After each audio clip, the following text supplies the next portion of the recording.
Hey everyone, welcome to the video. Going over today's MLB main slate for today on DraftKings. Before we continue though, if you could leave a like, subscribe to the channel, I really appreciate that. We're really close to 900, so thanks to all of you who are subscribed and leave a like and leave comments as well. I really appreciate it. And if you want access to the cheat sheet and the pitching model and the hitting model and all that, just follow me on Twitter at ChrisPennell16, then shoot me a DM asking for it, and I'd be happy to send it over to you.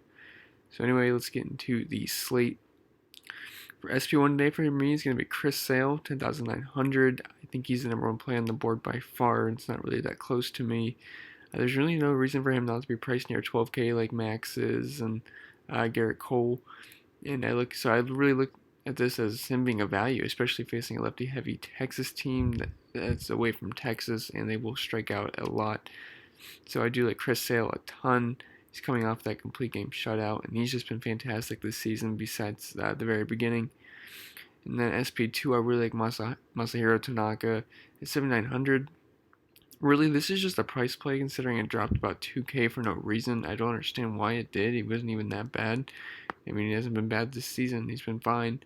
And he was around 9,800, and then he was sitting at 8,800 around there. So just came down for no reason, so we're just going to take advantage of that. And it's a plus matchup versus the Mets, who are going to be rolling out Jason Vargas, so he should be able to get the win as well. And then Anibal Sanchez at 8,100. He's not the most exciting guy to roster, but he has flashed strikeout upside this year in good matchups. And I believe he just faced the White Sox last time out, and he did pretty well versus them. And he limits the hard contact, and he's facing a K-happy White Sox team. So I do think it's a good matchup for him. And then a catcher like Gary Sanchez at 5,100. He's facing a fly ball lefty in Yankee Stadium. And he's been crushing lefties and righties this season. I mean, he's been better versus righties, but he can still slam versus lefties as well, as he has around, I believe it's over 300 ISO versus them. And then Brian McCann at 3,500. He hits righties well, and Musgrove has not been very good, especially versus lefties this season, so don't mind going with him. And then Lucroy or Leone at 2,500, 2,700, or whatever it is, somewhere around there. So there really wasn't any min-price catchers I like, as Jeff Mathis is going against Chris Sale, so there's obviously no reason to go there. It's pretty much a guaranteed zero, and really this is cheap. I went as far down as I could find guys I liked, and I came up with these two guys, so I think they're in play. And then at first base, we have Anthony Rizzo at 5,300.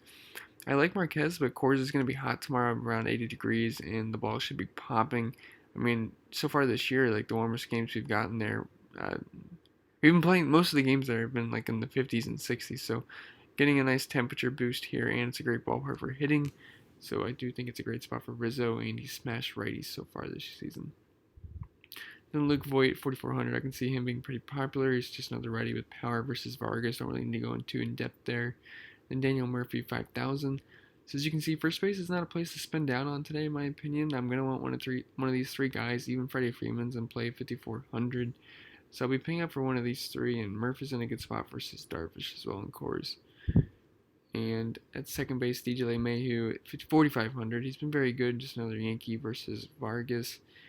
And then Cesar Hernandez, 3,600. Should be leading off versus a bad righty.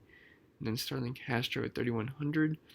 BVP play of the day, as he has nearly a 500 average versus Waka, which is a pretty decently sized sample size as well. And he has 4 homers, so he sees him very well, I guess. So I do think it's a good. I think he's a decent play at 3,100. And then at third base, Larry went over LeMahieu, Eduardo Escobar, 5,300. Led the lefties on the D-backs versus Eichhoff, who really struggles with the lefties. And in Escobar's a switch hitter, and he hits righties better. And then Matt Carpenter, 4K. Really not much I like at this position. I was really struggling to even find a third guy because I really don't like Carpenter too much in Miami, but just the way the third basemen were, he made the cheat sheet leading off versus a righty, so I'm not too excited about third base today. We really like to get up to the LeMahieu, but we'll have to see how roster construction works out. And I also obviously like Chris Bryant and Nolan Arenado. They're just totally expensive, but if you can afford them, fine.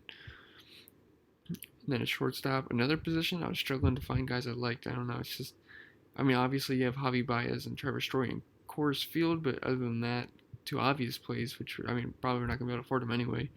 Just the way roster construction is probably going to work out. Because, Chris Sale's on the slate, so you can't really don't want to really jeopardize your pitching and go double cheap at pitching, because Sale can go off for 50, and then if you don't have him, you're toast. Especially if your bats don't go off, and there's a lot more variance with bats anyway. But I did come up with Xander Bogaerts at 4,500. Pretty good price here, facing a lefty. He's been crushing lefties this season with over a 400 ISO. And then Gleyber Torres and Didi Gregorius, the two Yankees shortstops. Well, obviously one's a second baseman, but according to DK, two shortstops here. So Torres is just another guy with power versus lefties. And then Didi Gregorius, I wouldn't sleep on Didi in this lefty on lefty matchup. Vargas can be hit by both sides of the plate. Obviously, he's worse versus righties, but still. And Didi will be the forgotten one on these Yankees stacks. And I think Didi Gregorius is a very good hitter, so I wouldn't leave him off your stacks. And then plus when the bullpen comes in at some point anyway, because I don't see Vargas lasting too long, he's going to see a righty at some point anyway. So I do like Didi Gregorius a lot. And then in the high-priced outfield, Charlie Blackmon at 5,800. He's super expensive, but one, he's in Coors. Two, it's hot. Three, Darvish can be wild and really struggle with lefties. So if you can afford him, he makes a lot of sense. And then same reasons with David Dahl. He's just not as good as Blackmon. And then Kyle Schwarber, a core play for me. Still cheap compared to the others in Coors, and will be leading off versus a righty. And he's been pretty good. I know he had a really good game last night, or tonight, really for me. It was just a couple hours ago. But definitely like Kyle Schwarber. And then in the mid-range outfield, we have Bryce Harper, 4,400.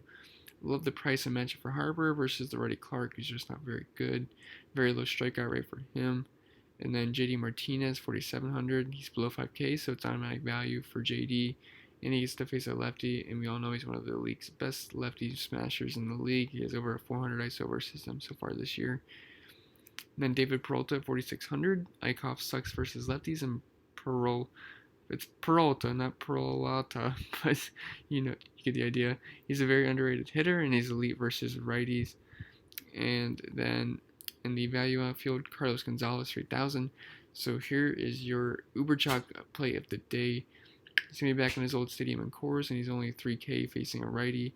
So I'm going to lock him in your cash games. I'd really probably just lock him in all your lineups. There's no reason really to fade him. Even if he does suck, he's only 3K, but chances are he's going to pay off value there. And he should be hitting around 5th anyway, so fantastic value, one of the best plays of the slate right there.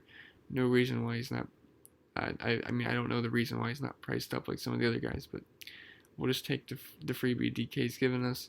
And then Chris Davis, 3,100. I never thought I'd see him at this price, but there's nothing good about the matchup versus Morton or the park, but the price is laughable for him, so he's in play automatically. He's got great power versus righties, and it never surprised me if he goes deep.